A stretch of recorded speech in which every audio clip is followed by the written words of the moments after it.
We are down to week 10. We're going to jump into JavaScript. I understand this past week, week 9 was the exams. I received scores from the exams. I graded some of the assignments.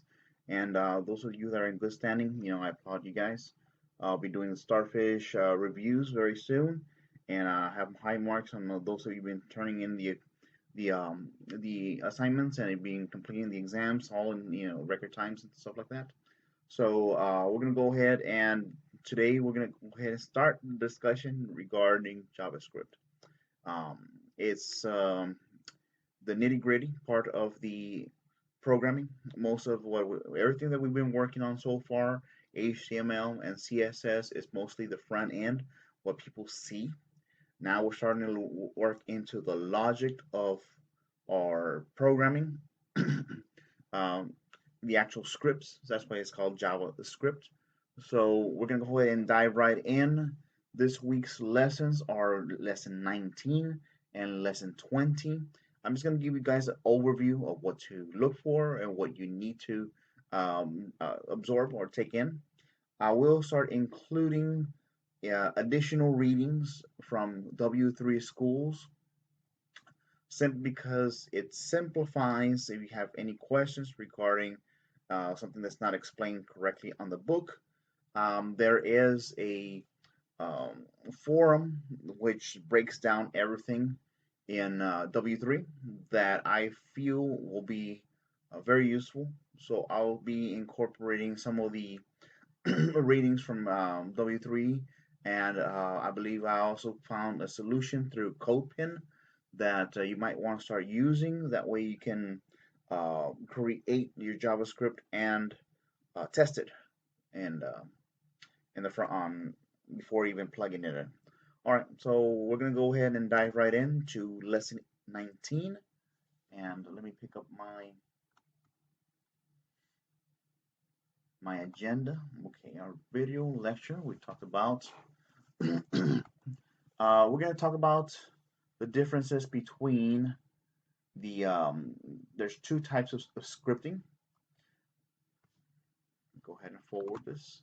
Two types of scripting. There is client side and server side. Typically, everything that we've been doing is client side. The the front end, the HTML and the CSS. Those are pages that are nested in your server, yet they only serve the user. So it's visuals basically. JavaScript is sort of in a mixture of both because the server requires the scripts to run off. So servers may go and fetch information from the server. In your scripts, you might start asking it to pull up information from a database. We're not going to be touching anything regarding database this semester. It's a whole other kind of worms. And this is the MySQL and SQL. That may be in a different class. So might be programming, with databases or DBMS, which is database management systems. That is a completely different animal altogether. So, and those typically run on the server side or are nested in, and JavaScript allows you to fetch, information through the server. So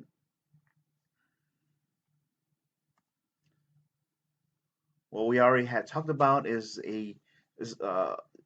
JavaScript script is nested in the server along with any of your other files that you've been uploading, such as your HTML and such as your CSS. It's going to have its own file extension, just like CSS started having their own once we remove the styling from the HTML sheets. There's two ways that we can incorporate JavaScript scripts.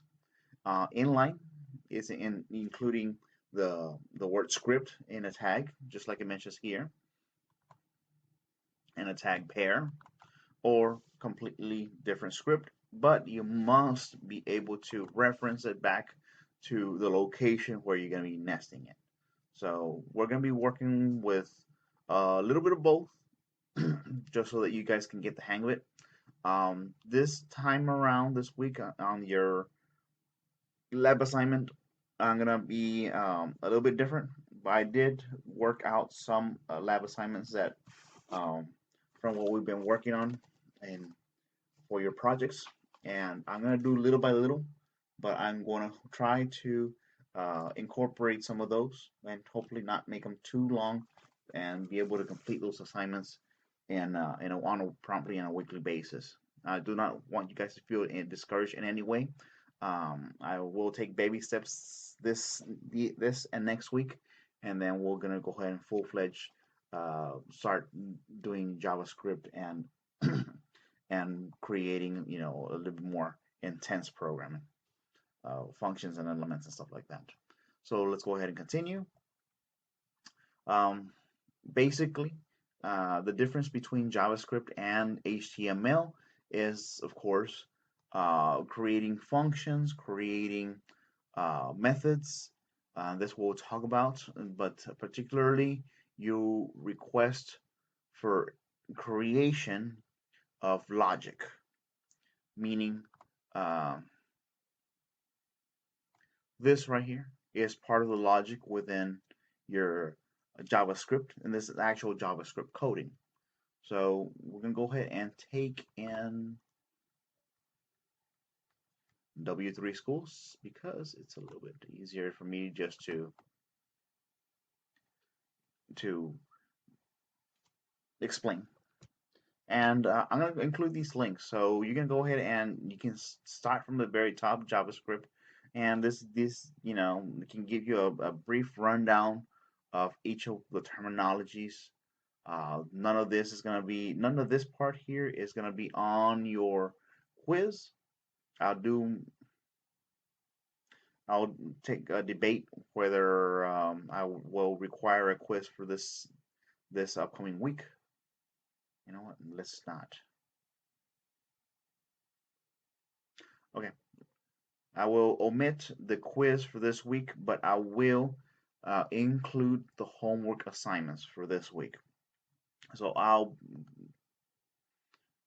create a second video of what we're going to be requiring for our lab assignment. And we will not have a quiz this week, but I do want you guys to, um, of course, read up as much as you can on both ends, on your book end and on your uh, additional readings, so that you guys can get the full scope of JavaScript. All right. So we talked about how in HTML you create straight up, text using some styling like H1, etc. Um, so this is going to be one of your lab assignments. We're going to take directly off of the book. Um, and in week 10, on the week 10 URL, which is your web server, you can create your very first JavaScript JS sheet. Make sure you reference it in your HTML page.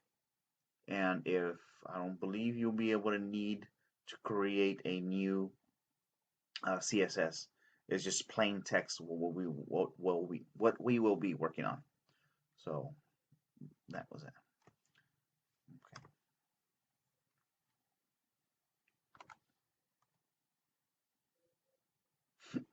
Okay. So we talked a little bit, very little about functions and what functions do.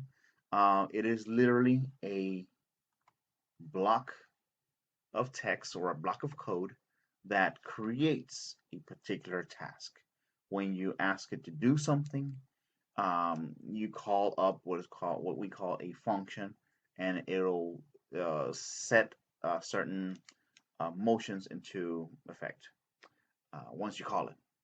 So, for instance, we're going to create a function here, and you can have two arguments right here, the P1 and P2. So what you want to do is when you take in P1 and P2, you're going to return, or you're going to send out, or you're going to ask it to multiply P1 times P2. So on the return, this is a function that is going to take place when you take in your two parameters, parameter 1 and parameter 2. Very much like taking in information from fields, we can create labels later, um, and substitute the information from those fields and use these placeholders to create the action, which is multiplying field 1 times field 2, and then of course you can also display, go on further and use the same syntax to display the return values. So let's go back real quick. All right, so that's what functions do. It's basically an action that is being called when you have something done in your code. Um, Once again, we found fallen into these are arrays, and this is a little bit more sophisticated um, than a beginner should be facing. But we're going to go back and review some of the items that you are familiar with. One of the items that you should start becoming familiar with is your document write, and here and here and here. And this is what sets in motion or your returns your values and actually writes them. So anything and everything within these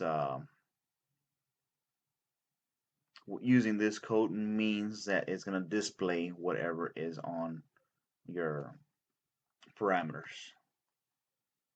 Okay, I understand it's a little bit confusing. Even to explain it myself, I have a little trouble. But once again, I wish for you guys to continue using those additional readings, those additional sources.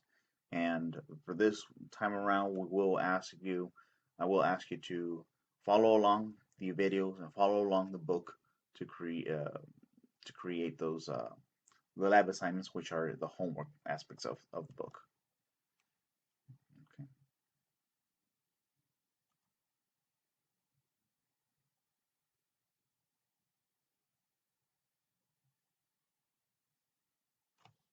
Okay. So using the math function creates a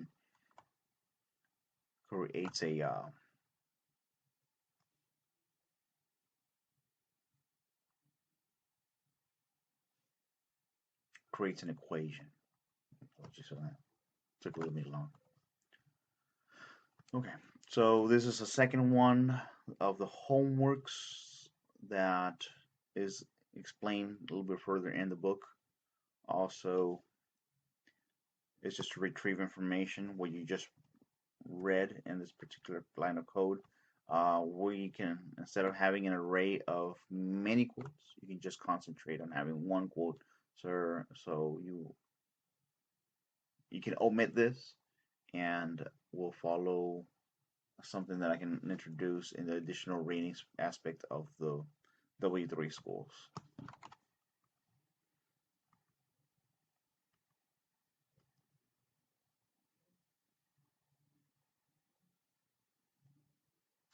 Okay, next is the DOM, which is Document Object Model. And this is very much, you got a taste of the document object model when we did the wireframes. We did the wireframes and we set stuff, you know, we laid it out and then we found how some things are being correlated to each other. So using the DOM, and I'm going to open up that in a W3 schools because again, apologies if the book does not explain it very well. This is the document object model. So we take a document and we get the root elements out of HTML. Meaning if you add a button and you want to have that button do something, then of course there is a series of motions that it can carry. So either whether you wanted to display a label or you wanted to have attributes such as creating a link that goes somewhere else, and you create my link along with that, or add a label, and then you can name it whatever, etc. Then this is the object model that you're going to be following with in JavaScript, and this basically more or less applies more to the HTML side of programming, but it falls in line with JavaScript simply because the elements used in here make it more interactive when you're adding of course, the JavaScript to your code. So that was another of the assignments, but we'll look into that in a little bit. Mhm.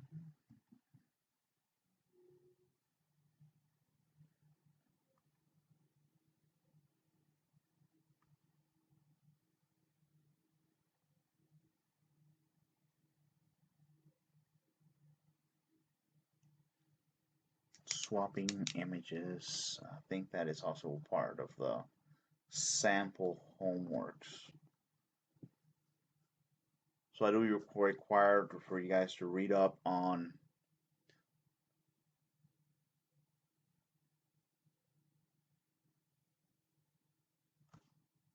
the action here, which is swapping images, and that's also part of the homework that's being provided by the book.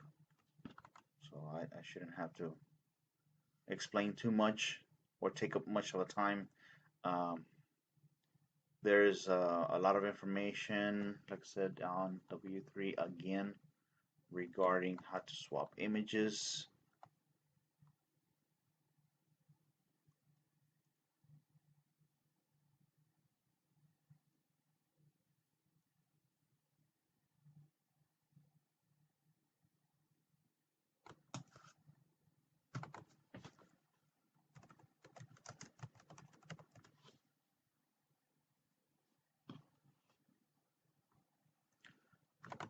Okay.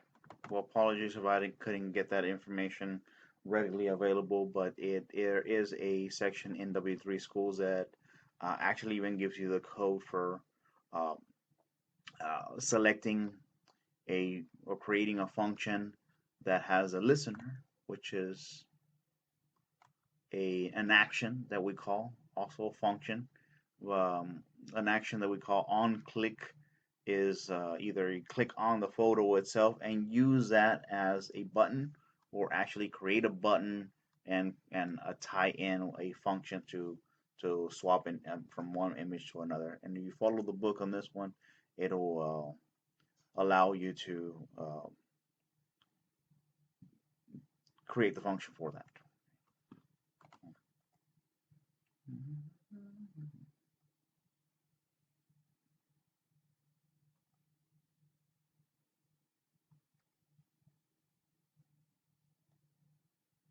And like I said before, it's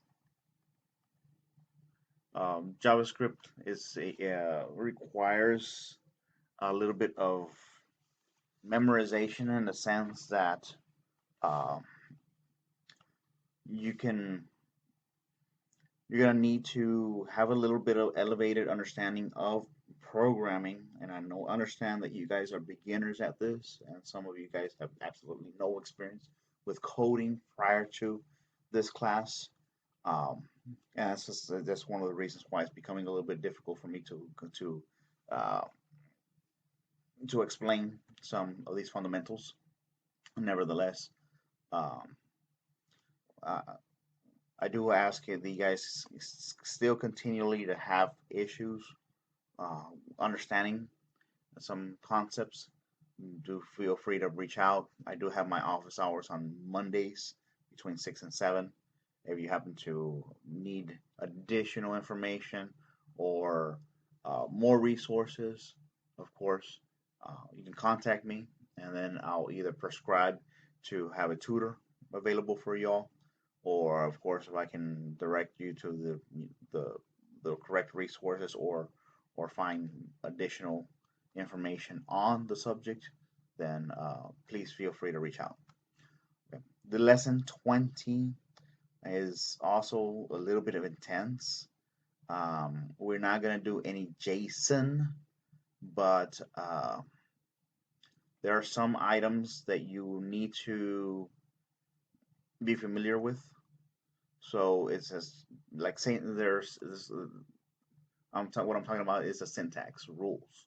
Uh, we're gonna introduce something called CodePen so that we can get you guys to testing your code before putting it in CodePen.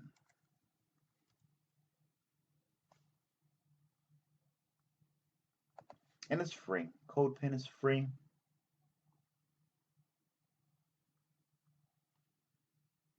And you can log in with your own regular credentials.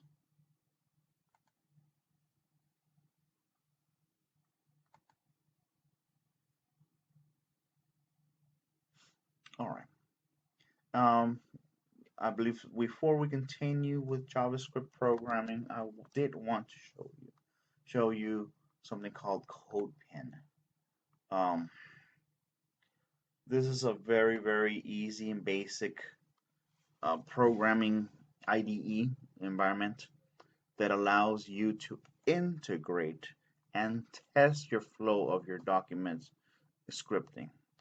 For instance, on my left, we have your HTML document, right? So everything on the front end, the attributes, the elements, and stuff like that. When you start creating your web page, you can add that simultaneously from left. And then if you have your CSS, and you also want to start, doing some tweaking to it and start making this minute changes once you start working on your project. Then we have a special area dedicated to that. This denoted by your CSS. What I wanted to introduce CodePen before we actually start doing the JavaScript is that again, we have it side by side, and so whatever you do create a document or an assignment, or you still want to start doing some scripting, you can test it out live using CodePen. So here we have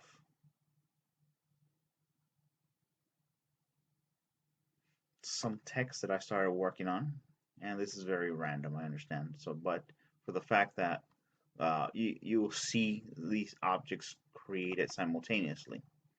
So, for instance, if I forget to create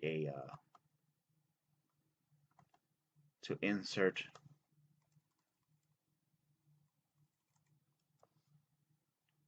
some particular items, then um, it'll give me the error, or in other words, it won't function correctly. So if you're adding code to your JS and you can't seem to figure out where and why a lot of some of the items aren't working, CodePen is a very good tool to uh,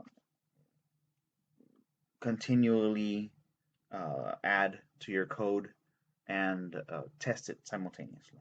So, for instance, if you had a button selection here and you wanted to test it out once you completed your JavaScript, then this will allow you to test it prior to even uploading it to Infinity Free or HostGator or any of the other hosting services.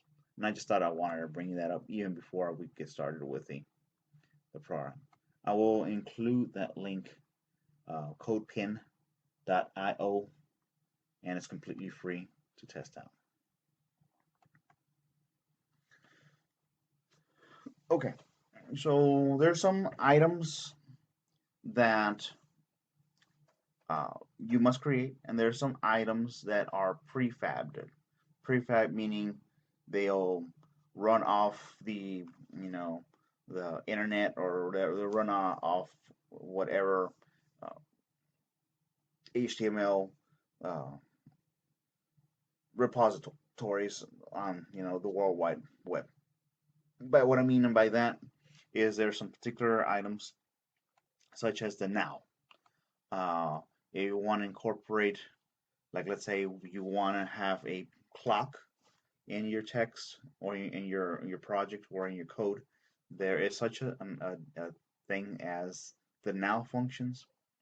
So if you wanted a now either today's date or today's hour, today's by minute or by second, you may have that available, and uh, the now function actually gives and retrieves the information from the web and serves it to you in the when it's called in the code. Mhm. This is also one of the sample homeworks that I'm requesting for you guys to just do really quick for the week. Um, I understand the video should give you a more detailed information as how to uh, create the code for prompting the text. So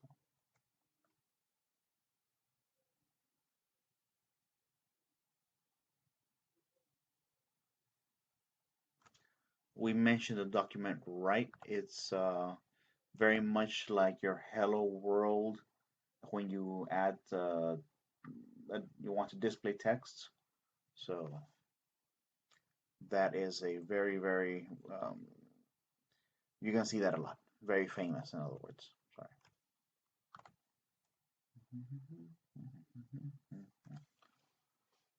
Conditionals, conditional statements typically, and I'll start with an if. That's what we call an if statement, and it's just you can start creating a set of rules. For instance, if you want to select a number between 1 and 10, but no greater than 10 or no less than 0, then you can actually set some logic in your code to set those parameters. So if it was, let's say, if you inserted was an 11, it would say no, you cannot do. You can set an alert and say no, you cannot. It has to be between 1 and 10. So that's what we call if statements, or your try catch statements. Later on, your in programming, those will be very famous to create parameters and and create alerts or sway your user to a different selection. Loop is also another very important uh, logic. Uh, Reason for loops is if you typically we use loops to create arrays. For instance, you want to have um, a inventory and you want to have an unlimited number of not unlimited. I wanted to say maybe inventory of 20. So you must create a loop to be able to add inventories until you hit a set number. Now, I is your set variable, and it's called a for loop. A for loop is until and in the I, which is your variable, is starts by equal. It can be equal to 1. It can be equal to anything, but you can have also I set to no greater than 10. So and then until I becomes 10, the I, which is your first variable, will add itself. For instance, we start with 1 and we run through the loop until we reach no greater than 10. But between then 1 and between 10, you have a for loop that'll continue to add itself to the variable. So I equals 1, then but no greater than 10. But until it hits 10, I want you to add itself, add 1 to it. Right, so I. So, and then until that happens, then your alert will say yes. This becomes another alert. Very important. These loops, you can also find the information on W3 Schools. But you're gonna have to become very familiar with loops as well when you want to add uh, your code and want to start adding inventory. Event handlers is also very important. There are several different types of event handlers. Event handlers typically wait until something happens. For instance, if you have a button that has this on mouse over, it's like a hover. So, or also you can have a set event handler that is called on click, which waits for the user to click on something. So either on click or on hover or on mouse over, then it will set another uh, set a function and create an event. And for in this particular case, it creates a pop-up that is in an alert box that says, haha, there's an event. This is also, I believe, the last of the samples that will be on your lab assignment for this week. So we're gonna go ahead and these are just syntax rules and stuff like that. I do ask you guys to read if you want to just go over this quiz section in the back. I won't have a quiz per se this week because I do want you guys to focus more on the taking in the information of JavaScript. I will get you guys to and apply it. I'm sorry, and apply it on your lab assignments. And I will have an additional lab assignment that's very short.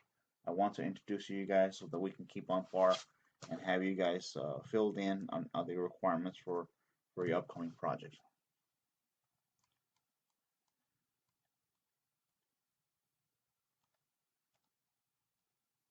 I said with JSON, we won't be creating anything with JSON for the time being. Okay, 21 is it's an extension for that, so that we don't have to go into that much until next week, I believe, if it allows. All right.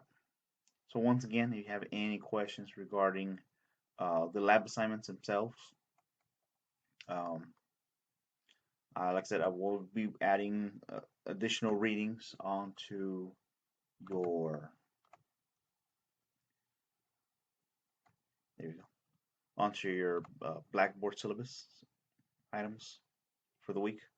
So on your course content, reading and videos, of course, this we'll have this for YouTube link, but the additional readings of what I was talking about, I will be sure to add them here.